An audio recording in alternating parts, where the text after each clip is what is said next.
Hey everybody, welcome to this Think Business Live. Unfortunately, Facebook's having some streaming issues, so it's only live for Jeff and I, but we're still going to do this. And then what you're seeing now is a repost from our talk this afternoon. But let me tell you real quickly about Jeff Blackman. He's the Chief Operating Officer and Chief Financial Officer at DaySmart Software. He's a nationally recognized and award-winning C-level executive with over 26 years of a proven track record of scaling rapidly growing technology and SaaS businesses, leading successful exits, completing and integrating M&A transactions, driving corporate strategy, delivering solid financial results, and streamlining critical processes. I've known him since I was in elementary school. He's been a huge hit on Think Business, my podcast, and wanted to have him today on the show. Jeff, thanks for taking time, as always. I appreciate it. Thanks, John. It's a pleasure and honor to be back. Yeah. So, hey, Jeff, just to kind of get started, maybe you can just give everybody kind of I know you got a lot of interesting philosophies and wisdom on how you scale companies. So maybe we just jump right in. You know, if you had to, pick maybe the first most important thing that people need to be looking at when they're looking to scale a company, what would that be? Great question. Actually, I get that question a lot because there is a fair amount to consider when you're looking to scale a company. And I love that term scale because it talks about building a strong foundation in order to be able to support that growth. But really what it has to do for me is putting the systems and processes and workflows in place that allow a company to scale from a few million to multi-million. You know, starting a company is tough, there's no doubt about it. But what is really the true difficult thing is scaling that company and moving across, a chasm where you can't just look back to someone who's sitting right next to you and say, hey, can you help process the sales order? Let's make sure that we onboard a particular customer, right? It's where you need the systems and the automation in place such that nothing falls on the ground and that quality is of the utmost importance, right? So, for example, a workflow process that I just put in place actually over the last, me and my team over the last couple of months is, using Salesforce, which is a great CRM system that many people use.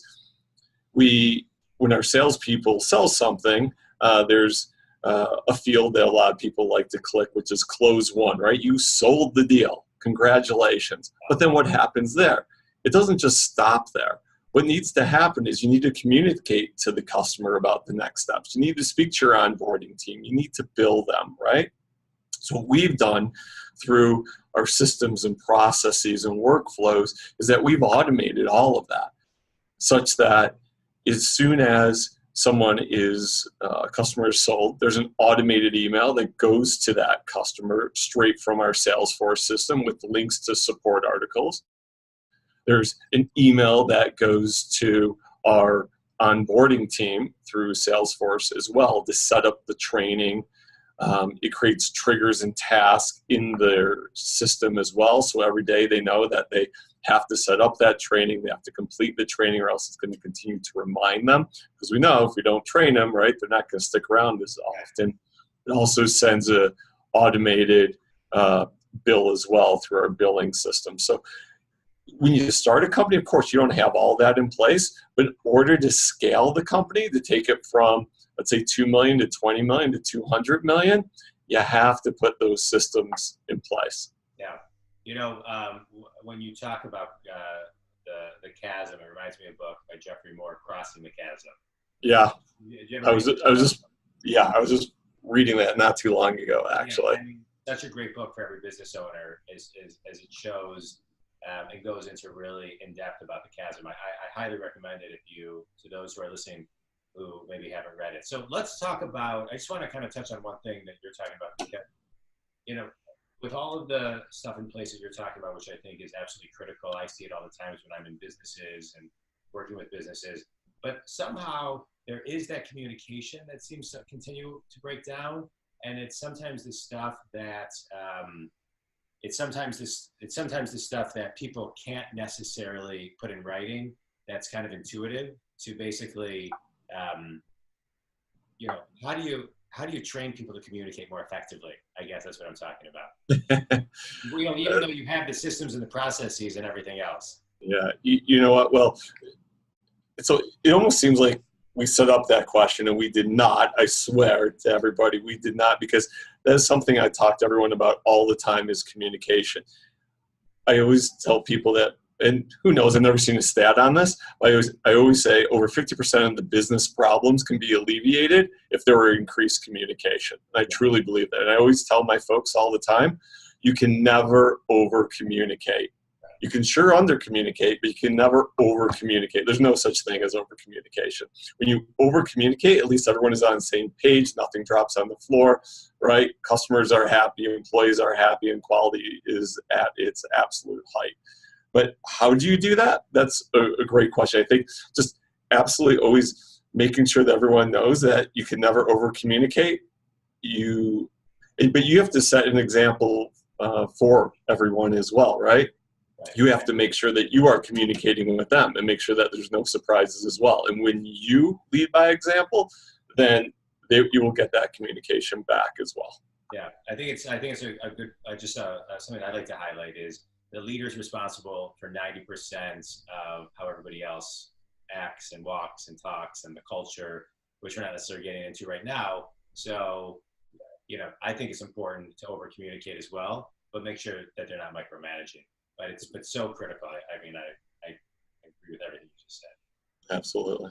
So talk to me about, systems, processes, workflows. To me, that kind of flows right into then, you get the data in place, and then all of a sudden now we can start talking metrics, right? So how do we then back in metrics from your perspective to scale? Yeah, you can't fix what you don't measure, right? I say that, but there's many people who have said it before me, and it's so true. I've been at many companies where data is the key, and with the systems now in place, there's really no excuse for not looking at the data. Virtually every company has data to look through, and it's not just big data. People like to talk about big data is important and having a lot of data. It's not about the amount of data you have; it's having the right data and making it smart. That's really the key. It can be a small amount of data as long as you make it very intelligent. So how do you make that data intelligent, right? You got to look at some key metrics. And a lot of people like to focus on, the income statement, the profit and loss statement, and am I making money or not? Okay, at a very high level, sure, that's always important. You look at your cash flow, critical, I get that. But you got to dive a lot deeper than that. And a lot of people like to look at the gross margin of a company, right? Looking at your revenue minus your direct cost of producing or servicing that business, right? You clearly, if you're not making money at the gross margin business, then you're in trouble, clearly. But everyone knows to look at the gross margin, right? The fact of the matter is that there are some other key metrics that you really got to look at if you really want to grow and scale your company, beyond putting the right processes, systems, and workflows in place. So one of my favorite, especially in the SaaS company I work at, software as a service, is looking at something called CAC versus CLTV. The CAC is the cost to acquire a customer versus the customer lifetime value. And clearly, you can't run a business very long if the cost to acquire a customer is going to be greater than the long-term value of the lifetime value of the customer, right? So looking at that very carefully and analyzing it it really gets down to the unit economics of the business, right? The unit economics here is looking at the cost to acquire a customer on average, and what is the value to your organization of that one customer on a lifetime basis. So CAC, and we're not going to go into the details of it, but it's basically what have you spent on sales and marketing to acquire that customer on average versus how much is that customer going to allow you, give you in revenue over the years. And that takes into certain things such as the churn rate, the retention rate of that customer as well. So those things aren't necessarily in the gross margin, because gross margin looks at just the direct cost of delivering the service or goods to that customer. It doesn't look at sales and marketing costs. Right. That's why you really have to look at cost and CLTV. And then there's other great metrics as well, such as the churn rate or retention rate. Such a key metric to look at, especially for technology or SaaS companies, really any company with recurring revenue, right? And you can look at churn overall, but you want to be able to effectuate change when you look at metrics, right? What do I do next to impact my ability to grow the company? So you want to make sure that you're diving deep on these metrics. So for example, with churn, you want to look at something such as, you may want to break up into cohorts, and the various cohorts may be based upon the different customers based upon their size and what's the churn rates between those various cohorts. Maybe the date that they bought, right? You may want to look at a cohort by product as well. Someone who buys one product versus another may have very different churn rates. So just calculating metrics at a very high level, while interesting and helpful, you really have to peel back the layers of the onion to look at the details so you can really effectuate change. No, I love what you're talking about. It amazes me too how many people don't know the answer to the question specifically of what it costs to acquire a customer or the long-term value of that customer. But then once they do realize it, sometimes they get frozen because they don't want to spend the money up front. So they look at it such the wrong way. Absolutely. And they miss the sales and marketing element that you gotta invest in getting your name and your brand out there to get people in the door. And it's worth it. And yeah, no, I'm glad you brought that up because I think it's critical. So now we have all these systems in place, we have all these workflows in place, we have all these metrics in place. So to me, the next obvious step is now we need people to kind of use the metrics, use the workflows, et cetera. So what are your thoughts on just kind of now from a people element, as now we're scaling not only the conversation, but the business? Yeah, and sometimes this becomes actually the most difficult part of the formula, right? Because the fact of the matter, John, is that someone who may be very good when you started the business or in the early growth stages may be the absolutely wrong person as you continue to scale the company, right? Right. It's not just about hard work. It's very much about that, but it's not only about that. It's about experience that these people have with growing and scaling companies. So the fact of the matter is, someone who works for you and is great for you early on may not be the right person. I mean, probably the hardest termination that I ever had to do in my career was with a former controller at one of my companies, and he was great as we were scaling one of our companies. And we scaled this company to, almost 100 million, and I joined when we were 8 million. But the fact of the matter is, when it got to about, 25 million, you could start seeing the chinks in the armor. And I talked about this with him, and I told him that this probably wouldn't work out long term for him, and I'm eventually going to start looking for someone new. And the day came, unfortunately, where we did have to part ways, and I replaced him with someone else who had different types of experience. And he got it, and he wasn't offended. He said, I knew this day was coming sooner than later, and I appreciate you being upfront with me. And so tough decisions have to be made, but at the same time, you have to obviously treat people with great respect and just, let them know where they stand throughout this process as well. But it's so critical to put people in the right seat on the bus. I look at people in 4 different quadrants, and, if you think about it as axes, or an X and Y axis, and one side is, passion for the business, and, are they have a great attitude, and the other axis is intelligence, right? And clearly the people who are incredibly bright, incredibly passionate, those are the people you give raises to, you promote, you train, right? Those are the people who you want to grow the company with. On the flip side, you have people who are negative, right? They're Debbie Downers, they're very negative. They always play the victim, and they're not so smart. Perhaps you inherit some of these people, right? Those people clearly have to let go. Then there's the 2 other quadrants, right?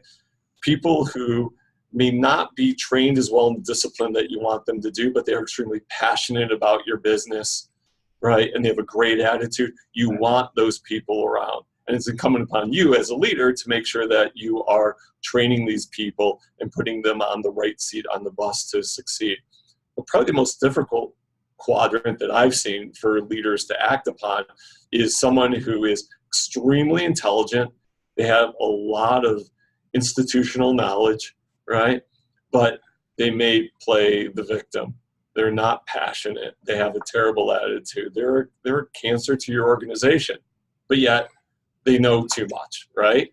And in many of those cases, leaders keep these people around too long. And what it does is it actually brings down the culture of the company as well, because they say, hey, you're putting up with this person's attitude. Why do I have to go over and above when, you give a lot of attention and praise to this other person who is supposedly so important, but they have a bad attitude. So those are the toughest people to get rid of, but you have to find a way to actually get rid of those people to grow. And I've seen it many times when you get rid of those people who have worked around them, their attitude totally changes and blossoms. And so when you're talking about people and growing and scaling a company, it's critical that you look at people in those dimensions and quadrants as well. Well, I love the quadrant. Did you make up that quadrant? That's a great quadrant. I probably heard that from someone a while ago. It's a great quadrant. But I just want to comment, one of my favorite quotes is, it's not what you preach, it's what you tolerate. And when you preach one thing and tolerate another, it brings down the culture of the people. And then it creates kind of an unfair environment. So I love what you're talking about. Just one other thing I want to comment on as far as letting people go, because a lot of times when I'm in companies, letting people go, sometimes I think people will keep people around, but really I'm a big believer that letting somebody go, if done the right way, can be done always can be done in such a kind way. And it really is an act of kindness to set them free and go do what they want to do instead of leaving them somewhere and losing other good people that you want to keep. Yeah, in addition to that, I would tell you that while it is a traumatic experience, you have to do it very kindly. As long as you've been upfront with this person and you don't surprise them, what I find very often is that these people who are not doing a good job are so incredibly stressed out because they know they're not doing a good job.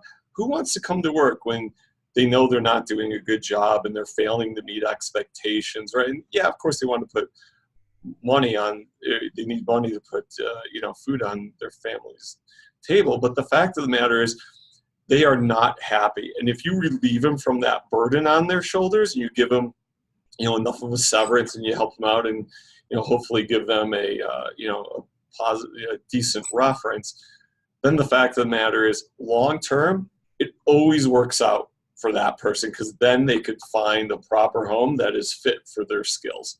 Right. And not only that, but a lot of times, the McKinsey way is if you want to leave McKinsey, they support you. They have a party. I don't know if they have a party for you, but there's all these, books that talk about, because they know that when you leave McKinsey, wherever you go, that's going to become a client of McKinsey.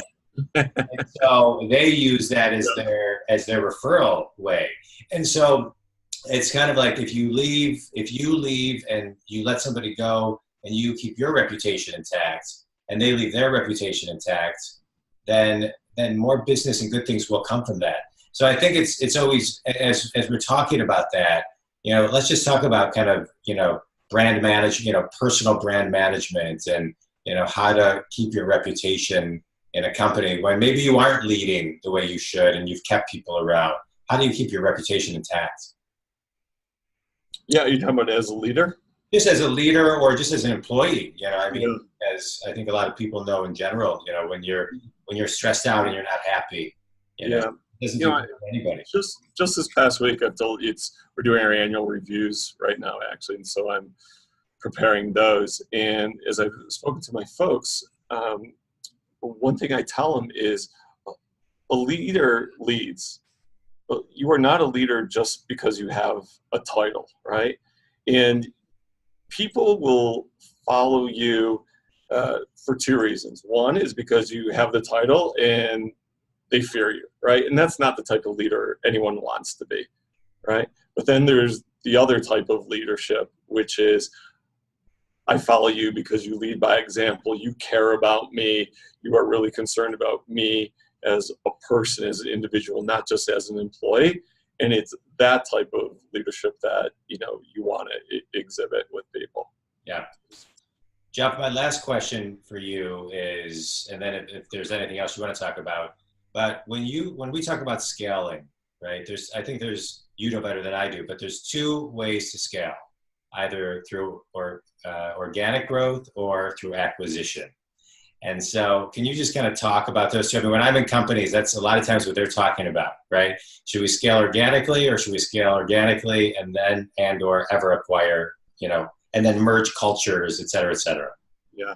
Well, a lot of it comes, it's a great question, John. I actually just completed an acquisition right before the end of the year, and I used to be the head of M&A, mergers and acquisitions, for a publicly traded entity as well. So I've done plenty of them in my career.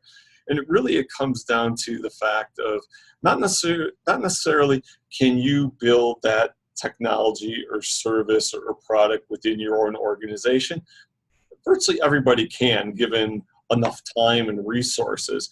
But the problem is those are finite items, right? There's not an infinite amount of time nor resources. So it's usually about time to market and what your competitors are doing, and that you want to get the first mover advantage, or you want to catch up to your competitor, right? So in many instances, there just isn't enough time or enough resources that you can throw at a particular business problem that you have. So you do have to acquire it. The fact of the matter is, when you look at acquiring a business, the integration piece of it becomes incredibly critical. And what you really need to have is a multidisciplinary team of sales, operations, HR, IT, everyone working in unison with one leader who is basically going through a checklist and making sure that everything is complete. But the one thing, I've seen it many times, well, people are always worried about, the IT and the provisioning piece and the sales piece and how are we going to market them, right? The very operational aspects. People seem to forget about one key aspect when it comes to M&A, and that's all the quote-unquote me questions that come up with employees of really both companies. The company is being acquired and the acquiring company, especially of the business that is being acquired. All those me questions: am I going to have a job? What's going to happen to my salary? Am I going to have to relocate? What happens to my benefits? Am I going to have a new boss, right? If people are just focused on all the me questions and those are not addressed up front, all the great plans that you put in place on the operations side, the sales side, the technical side, those all go by the wayside because people are absolutely distracted. So what I always tell everybody is, right up front, you have to deal with the me questions, and it should be something where the CEO and other leadership is meeting with those people of the acquired entity immediately when it's announced. They have answers to all these questions and put people's fears to rest, and then you can focus on everything else in order to integrate and scale the business. Let's talk about that for just another quick second, because I love everything of how you talk about what you're talking about today, and it's so simple. It seems so very difficult in the execution, but simple kind of philosophy, which I think is always the hardest philosophy to implement and really own. And it's authentically you. I've known you for a long time. We've known each other since elementary school. But most people, I go into so many companies where most people are very disconnected from this. And they make decisions and they do things and they don't think people are worried or care or worrying about their job. And so if you had to kind of give some advice to those people who are in any leadership type of position, whether it be a VP of sales, a manager of any type, or in any department, or an owner of a company, what piece of advice would you give them with making any I mean, you've already talked about it a little bit, but to drive home the seriousness of what's going through these people's minds? Yeah, there are stats on this that, the vast majority of acquisitions fail, right? I've seen stats as high as, 80 to 90% of acquisitions fail. And the primary reason that they fail, well, there's really two. One, they've overestimated the synergies. And two, they don't concentrate on the people issues. And if you think about it, how much money that you're investing and that your board is allowing you to invest in an acquisition, if you don't focus on the people issues right up front, then that acquisition is not going to be successful. And then honestly, chances are you're not running that organization for much longer. And so it is absolutely critical for, in order to get the benefits out of that acquisition, because the odds are stacked against you already. 80% of these acquisitions fail. You have to get that first piece right for everything else to fall in place. Right. Which is what you kind of laid out today. I mean, in closing, what you've laid out today when we first started talking about systems is the power of over communicating. And that's the key. So everything you've talked about is absolutely spot on, incredible. But without communication within the inner walls of the company and how you communicate with the client, it just doesn't get the legs it needs. So that was great. I mean, everything was great. What else would you like to add? Anything else you want to chat about? Tell everybody a little bit about you and a little bit more about you and your company. And yeah, I'd be happy to talk about Dave Smart a little bit. Sure. I'm boring. You don't need to hear about me, but Dave Smart is pretty cool, actually. So, I love what I do. I'm passionate about what I do. I love the team I work with. We have a great management team as well. We have a very supportive board. But we're a SaaS company, software as a service. We sell to tens of thousands of small and medium-sized businesses. The businesses that keep America going. Think salons and spas and dog groomers and all that type of stuff. What we do, our software runs the front and back office of these companies, right, of these merchants. And so think setting up the appointments, appointment reminders, inventory management, resource management. We'll link into your general ledger. We'll help you with payroll. We'll even help you through our third-party partner process your credit card payments as well, right? And we'll give you all the reporting wrapped in a nice bow as well. So that is, we have grown this business tremendously over the last few years. We have put a sales and marketing engine in place. We really have become experts at SEO to drive the leads. We score the leads. Our sales team obviously goes after the hottest leads, and we are selling multiple deals on a daily basis. And we also focus on the retention side as well with onboarding and training and support to make sure that we keep those customers as well. So it's a great business. We're one of the most popular in our space out there, and growing very quickly. And if anyone knows of any salespeople or also developers in the Ann Arbor, also Raleigh, North Carolina area where we just made the acquisition, for any of those team members, let us know. We'd be happy to talk to them. Good. You want to give your info, Jeff? Sure. Yeah, that'd be great, John. Thanks. Jeff.Blackman, JFF.BLACKMAN @davesmart.com. Okay, cool. Well, Jeff, I can't thank you enough for all the wisdom and the nuggets you shared today. It was great. Sorry about the technical glitch, but we'll replay this on Facebook and other social media for people to hear, and it will also be available on the Think Business podcast app. So thanks a ton. That was outstanding. Thanks, man. Great. Thanks, JD. Appreciate the time.